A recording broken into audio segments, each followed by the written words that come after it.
साथ तनुप्रिया। आज दिन भर क्या रहा खास, कौन सी खबर आज हुई सबसे ज्यादा ट्रेंडिंग, हम आपको अपने इस स्पेशल बुलेटिन में दिखाते हैं। तो देखिए ये रिपोर्ट। भारतीय वायुसेना के राफेल विमानों की टक्कर लेने के लिए पाकिस्तान ने अब कमर कसनी शुरू कर दी है।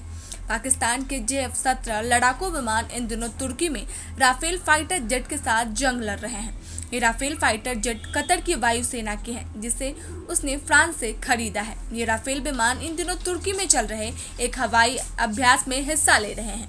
यही नहीं, पाकिस्तान की वायुसेना MiG-29 लड़ाकू विमान के साथ भी जंग का अभ्यास कर रही है, तो भारतीय वायुसेना की जान है।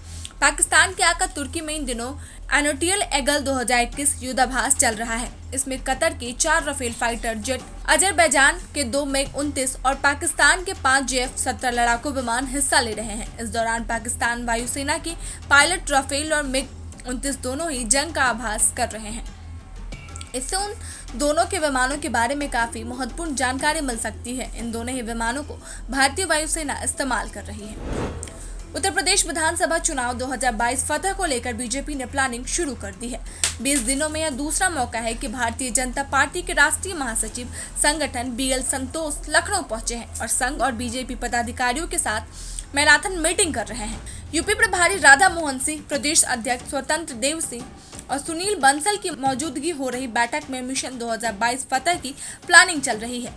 साथ ही MLC मनोनयन और संगठन के सेवा कार्यों की समीक्षा करेंगे। भारतीय जनता पार्टी के राष्ट्रीय महासचिव संगठन BL संतोष 2 दिन के दौरे पर लखनऊ पहुंचे हैं। BL संतोष नीला नगर सरस्वती कुंज कार्यालय में संघ और भाजपा के नेताओं के साथ काम कर रहे हैं। माना जा रहा है कि प्रधानमंत्री नरेंद्र मोदी, केंद्रीय गृह मंत्री अमित शाह और राष्ट्रीय अध्यक्ष JP नड्डा के दौरे होने हैं। इस दौरान प्रदेश सरकार की कई परियोजनाओं का उद्घाटन होना है। कोरोना वायरस की दूसरी लहर से हुई आर्थिक नुकसान से देश उबरने की कोशिश कर रहा है। अब ऐसे में 7 समुद्र पार से राहत देने वाली खबर सामने आई है। देश में 2020 में 64 अरब डॉलर की FDI हुआ। UN की एक रिपोर्ट के मुताबिक 2020 में भारत ने 64 डॉलर अमेरिकी डॉलर का प्रत्यक्ष विदेशी निवेश आया और विदेशी निवेश के लिहाज से हम दुनिया के 5वें नंबर पर आ गए हैं। रिपोर्ट के इस बात का भी जिक्र है कि देश में कोविड-19 की दूसरी लहर का प्रकोप आर्थिक गतिविधियों पर काफी गहरा था, लेकिन मजबूत बुनियादी मीडियम टर्म के लिए उम्मीद पैदा करते हैं। राहुल गांधी की चेतावनी, कोरोना की तीसरी लहर आएगी, मोदी सरकार विरस दवा ऑक्सीजन की करे तैयारी, नहीं तो फिर भुगतने पड़ सकते हैं गंभीर नतीजे। राहुल गांधी ने कोविड महामारी की स्थिति को लेकर पार्टी की तरफ से एक श्वेत पत्र जारी किया है। राहुल ने केंद्र से आग्रह किया है कि कोविड की तीसरी लहर की आशंका को देखते हुए अभी से पूरी तैयारी की जाए। साथ ही यह भी कहा कि सरकार की ओर से गरीबों की आर्थिक मदद की जानी चाहिए और कोविड प्रभावित परिवारों को मदद देने के लिए कोविड मुआवजा कोष स्थापित करना चाहिए। गाजियाबाद पुलिस ने ट्विटर पर सांप्रदायिक रूप से संवेदनशील एक वीडियो जारी होने के मामले में सोमवार को ट्विटर इंडिया के मैनेजिंग डायरेक्टर को आगाह किया कि अगर वह 24 जून को उनके सामने पेश नहीं हुए और जांच में शामिल नहीं हुए तो इस जांच में बाधा का सामना करना पड़ेगा और कानूनी कार्रवाई की जाएगी। CBSE के 12वीं के मूल्यांकन और रिजल्ट से संतुष्ट न होने वाले छात्र वैकल्पिक परीक्षा दे सकते हैं। अगर परिस्थितियां ठीक रही तो वैकल्पिक परीक्षा 15 अगस्त से 15 सितंबर के बीच होगी। वैकल्पिक लिखित परीक्षा देने वाले छात्रों के लिए परीक्षा में मिले अंक ही अंतिम माने जाएंगे। भाजपा से ज्यादा कांग्रेस के खिलाफ NCP प्रमुख शरद पवार ने निशाना साधा। विपक्षी दलों और प्रमुख विशेषज्ञों के साथ बैठक कर विपक्ष का सबसे बड़ा चेहरा होने का संदेश दिया गया है।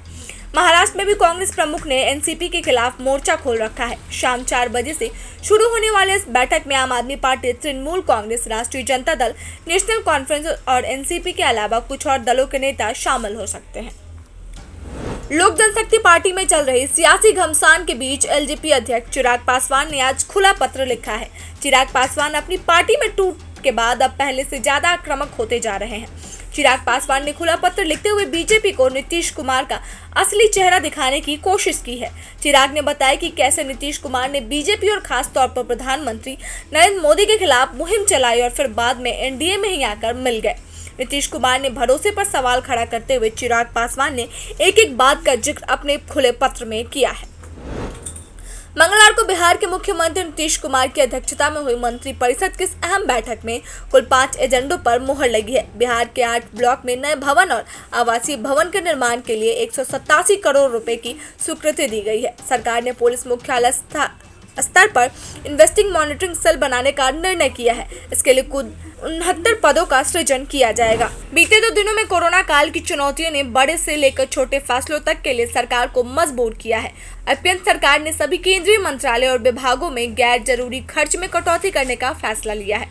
गैर जरूरी खर्च में 20% कमी करने का आदेश सरकार ने दिया है। अगर इस फैसले के अंदर जाकर समझने की कोशिश करें तो केंद्रीय कर्मचारी से लेकर अधिकारियों तक के चाय नाश्ते से लेकर हवाई यात्राओं तक पर सरकार कैंची लगाएगी।